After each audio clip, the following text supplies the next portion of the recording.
Baiklah, bismillahirrahmanirrahim. Assalamualaikum warahmatullahi wabarakatuh. Saya Ridho Dharma Putra, NIM 180388201080, mahasiswa Program Studi Pendidikan Bahasa dan Sastra Indonesia, Fakultas Keguruan dan Ilmu Pendidikan, Universitas Maritim Raja Ali Haji, Kota Tanjung Pinang. Baiklah, dalam pembuatan video ini untuk memenuhi tugas ujian tengah semester mata kuliah psikolinguistik. Baiklah, saya akan menjelaskan tentang landasan neurologis pada manusia. Nah, untuk pemahaman manusia terhadap bahasa, yaitu berguna untuk mempersepsi ujaran. Selain itu, produksi ujaran juga mempengaruhi faktor bahasa itu sendiri, faktor biologis dan neurologis. Nah, faktor ini dimana bisa membedakan antara bahasa manusia dan bahasa binatang. Jadi dapat disimpulkan bahwa perkembangan bahasa memiliki kaitan erat dengan perkembangan biologisnya.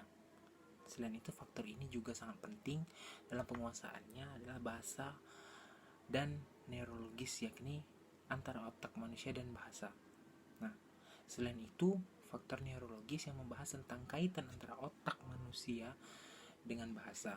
Di sini, neurologis mempunyai kaitan erat dengan bahasa karena kemampuan manusia berbahasa itu ternyata bukan hanya karena dari lingkungan itu sendiri, melainkan dari kodrat neurologis yang dibawanya sejak lahir. Betapa besarnya peranan otak manusia di dalam pemerolehan, pemahaman, serta pemakaian bahasa itu sendiri.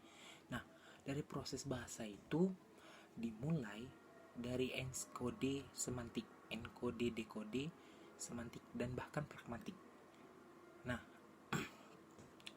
selain itu saya juga akan menjelaskan tentang timbulnya akibat-akibat yang memberikan pengetahuan terhadap masalah pemerolehan, pemahaman, dan pemakaian bahasa. Selain itu juga gangguan-gangguan yang terjadi pada otak manusia.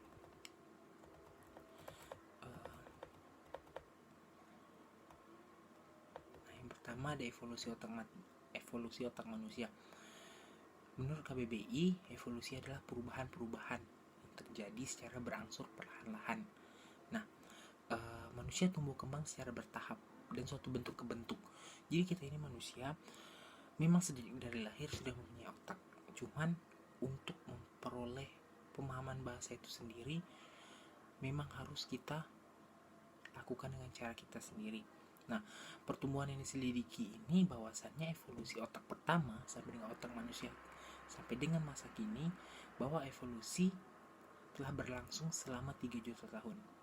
Jadi dari kita kecil hingga kita sekarang, pemakaian otak kita ini telah mengalami evolusi atau perubahan. Jadi fungsinya pun dari yang mulai sederhana menjadi fungsi-fungsi yang sangat rumit.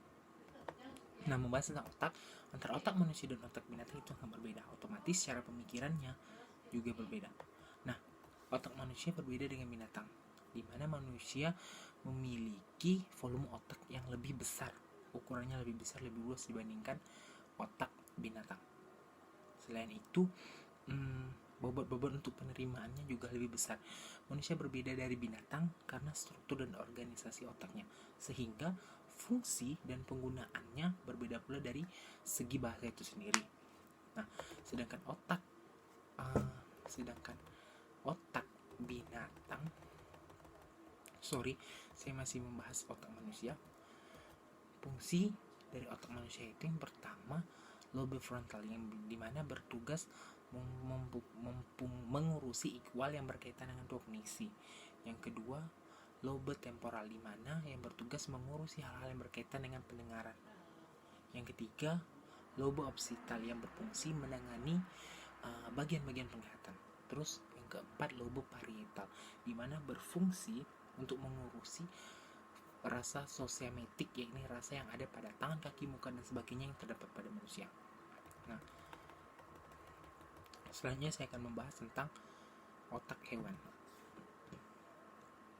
Di sini sudah dijelaskan tadi bahwasannya bentuk otak manusia dan otak hewan itu sangat berbeda, di mana manusia fungsi dan penggunaan otaknya itu luas, penggunaan bahasanya pun berbeda.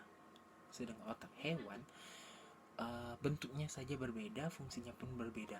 Dimana pada makhluk seperti ikan, tikus, burung misalnya, serta hewan-hewan yang lain berkembang akan tetapi tidak berfungsi sepungsi otak manusia. Otak hewan hanya berfungsi untuk sebagai mencari kebutuhan fisik saja. Hal inilah yang bisa membuat antara manusia dan hewan itu berbeda. Manusia menggunakan otaknya untuk berfungsi dan berpikir serta untuk bisa pemrograman bahasa, sedangkan hewan itu hanya untuk mencari kebutuhan fisik.